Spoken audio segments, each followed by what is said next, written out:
There's one firm that is industry. It has unique goods. It has high barriers to entries, and it is a price maker. Creatively and productively inefficient because they produce at a higher cost and not enough, and they have no incentive to advance.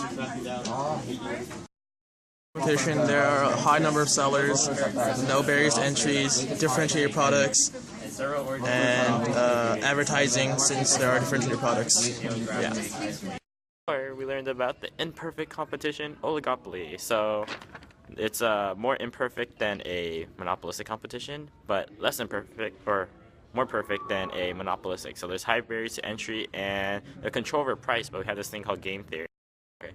Unit 5.1 is the resource market. We learned that MRP is equal to MRC, where we continue to higher marginal revenue. Product is equal to change in total revenue or the change in product, and this resource market basically has wage.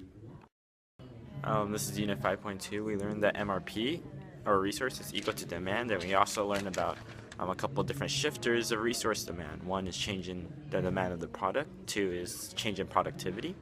Three is change in price of the product, or other resources like substitutes and complements. For Unit 5.3, we learned about minimum wage. Sometimes it's cheaper to stay at home than to work for minimum wage because it's so low.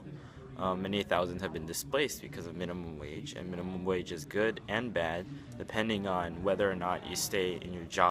We learned about monopsony, which are sort of like monopolies for labor markets, and they produce at where MRC is equal to MRP, and employees are less likely to be hired if they're unionized because companies want to save money.